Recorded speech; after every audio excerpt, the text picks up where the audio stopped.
শুধু দর্শক বন্ধু, আপনারা দেখছেন একে নিউজ বাংলা। আর এই মুহূর্তে উপস্থিত রয়েছে কলকাতা হাইকোর্ট।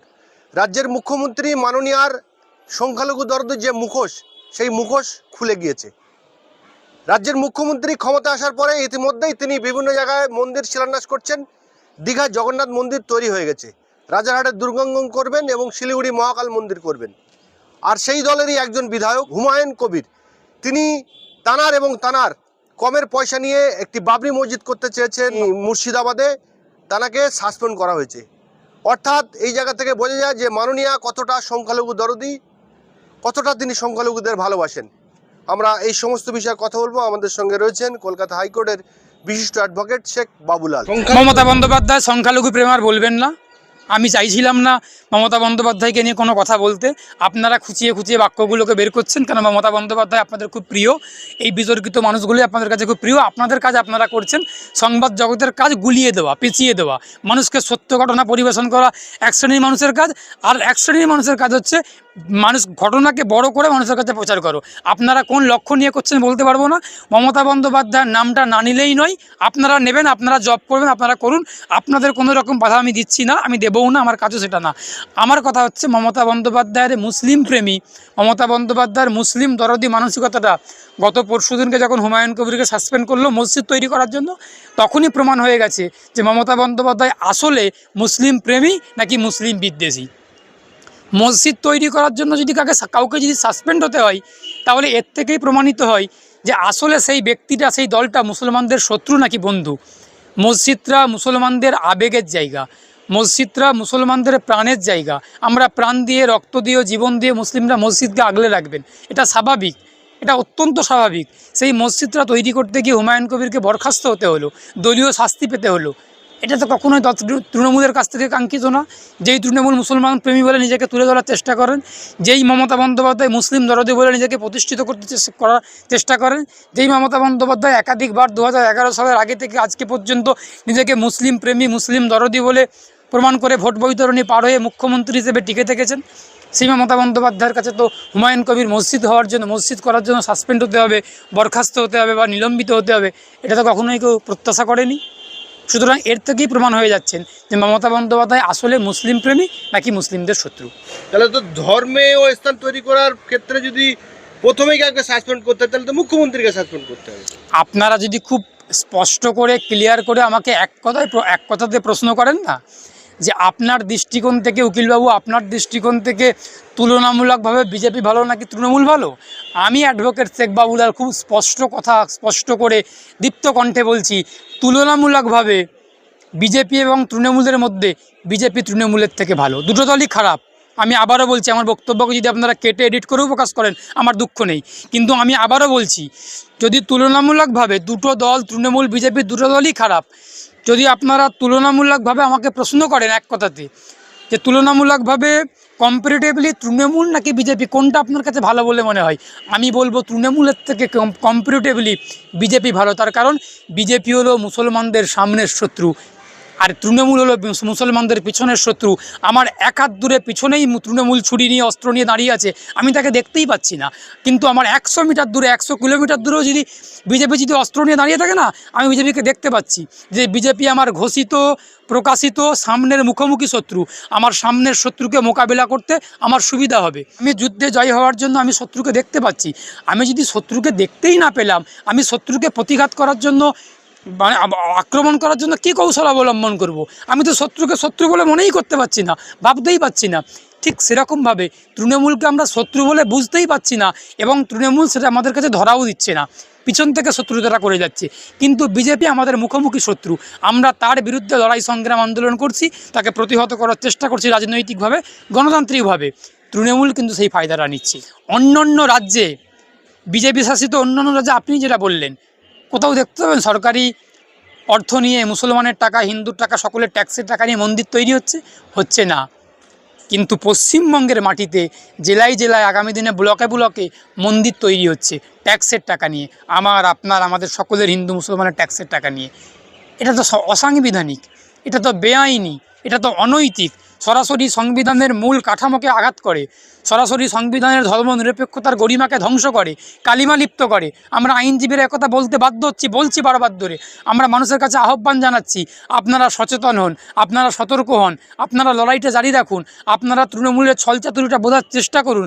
বিশেষ করে মুসলিম সম্প্রদায়ভুক্ত মানুষদেরকে বলছি যে মুসলমানদেরকে বোঝার সময় এসেছে যে তৃণমূল আজ যাই হোক মুসলমানের বন্ধু হতে পারে না।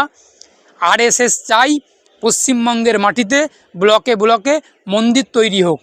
সেই জন্য পশ্চিমবঙ্গের সরকারের ক্ষেত্রে আরএসএসের কাছে প্রথম পছন্দ হলো বিজেপি নয়, প্রথম পছন্দ হলো আরএসএসের অগ্নিকন্যা তৃণমূল কংগ্রেসের নেত্রী মমতা বন্দ্যোপাধ্যায়। তার কারণ আরএসএস খুব ভালো করে জানে, যদি বিজেপি ক্ষমতায় পশ্চিমবঙ্গে আসে, সে যদি কোথাও কোথাও মন্দির করে, এমনি মুসলমানরা বিজেপির বিরুদ্ধে, তাহলে সে যদি বিজেপি যদি মন্দির করে, তাহলে মুসলমানগুলোকে অন্যরা ভুল বোঝাবে, দেখো বিজেপি তো এমনি মুসলিম বিরোধী, আবার মন্দির করছে। সেই জন্য তৃণমূলকে দিয়ে এই কাজটা করিয়ে নিই, তৃণমূলকে দিয়ে বরং মন্দিরগুলো করিয়ে নিই, আমরা আরএসএস আমাদের উদ্দেশ্যটা ফুলফিল করিয়ে নিই, পূরণ করিয়ে নিই। তাহলে সরাসরি মুসলমানদেরকে আর কেউ খেপাতে পারবে না যে দেখো তৃণমূল মুসলিম বিরোধী। তার কারণ তৃণমূল পেছন থেকে শত্রুতারা করছে, এটা মুসলমানরা সহজে বুঝতে পারবে না।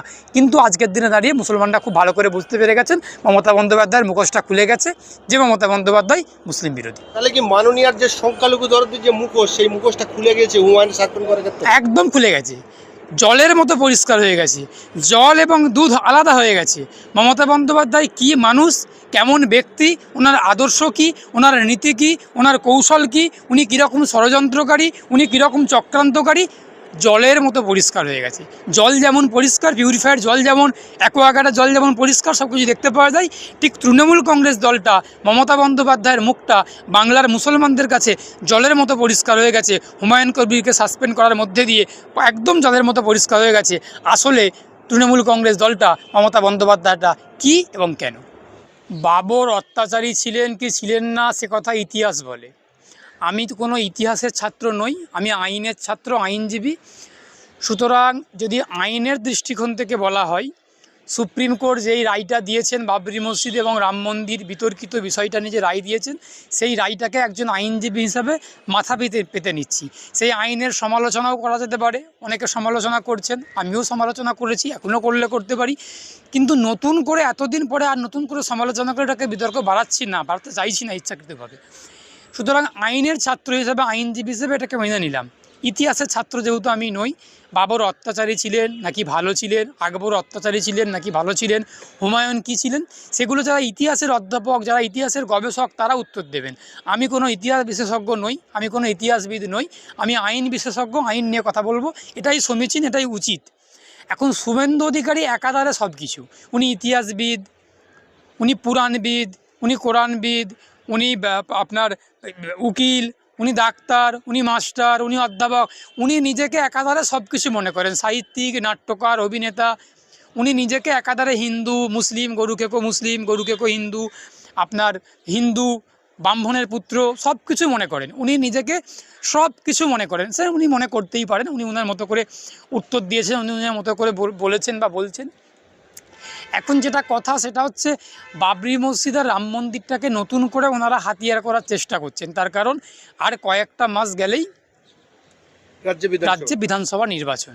সেই নির্বাচনটাকে জিততে গেলে, সেই নির্বাচনেতে কৌশল অবলম্বন করতে গেলে বিজেপির কাছে কোনো রকম জনমুখী, কোনো রকম মানুষের পক্ষে যাবে এমন কোনো নীতি, এমন কোনো কাজ কর্ম, কোনো কিছু বিজেপির কাছে নেই, আপনি দেখাতে পারবেন না।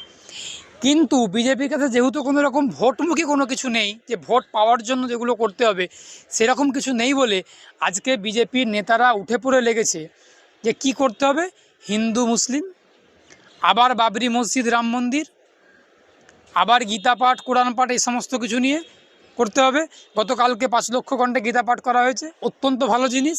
আমি নিজে গীতা পড়ি, আমার বাড়িতে গীতা আছে, আমি নিজে গীতা পড়তে ভালোবাসি, গীতা পড়ি আমি, গীতাকে আমি জানতে চাই, পড়তে চাই, বুঝতে চাই। কিন্তু আজকে ভোটের প্রাককালে সেগুলো হচ্ছে কেন? তার মানে খুব স্পষ্ট কথা, হিন্দুরাও বুঝে গেছেন বা বুঝতে পারছেন। আবার হুমায়ুন কবির হুঙ্কার দিয়েছেন, আমরা লক্ষ কণ্ঠে কোরআন পাঠ করাবো। কোরআন পাঠ করা অত্যন্ত ভালো জিনিস, মন ভালো থাকবে, শরীর ভালো থাকবে, মস্তিষ্ক ভালো থাকবে, চেতনা ফিরবে, বিবেক ফিরবে।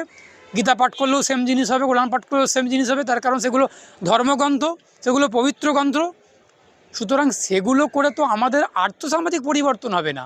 আজকে ভোটের আগে আমি একটা কথা খুব পরিষ্কার করে বলি দাদা, আমরা ধর্ম প্র্যাকটিস করি আমার নিজের জন্য, ঈশ্বরকেই সন্তুষ্ট করার জন্য।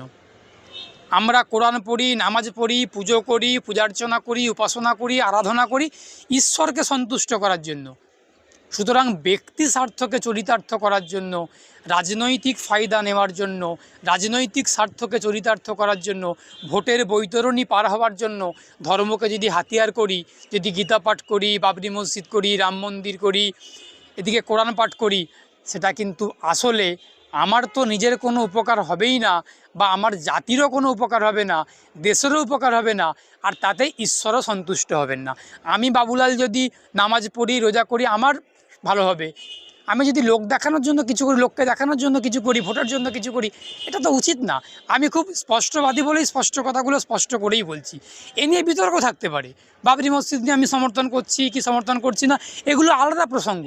কিন্তু আমি আমার স্বাধীন মতামতটা জানাচ্ছি। আমার মতামত কারোর পছন্দও হতে পারে, কেউ একমতও হতে পারেন, কেউ দ্বিমতও হতে পারেন, সেটা তাদের ব্যক্তিগত ব্যাপার। কিন্তু আমি মনে করি যে কথাগুলো বললাম, আমি আমার নিজের মনের কথা নিজে ব্যক্ত করলাম। এগুলো করে আসলে মানুষের কোনো উপকার হচ্ছে না।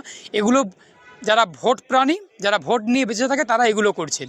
গীতা পড়ুন, নামাজ পড়ুন, পুজো করুন, পূজা অর্চনা করুন, রাম মন্দির করুন, বাবরি মসজিদ করুন, সব করুন, কিন্তু এর সঙ্গে ব্যক্তিগত স্বার্থকে, রাজনৈতিক স্বার্থকে জড়িয়ে দেবেন না, জড়িয়ে দেওয়ার চেষ্টা করবেন না।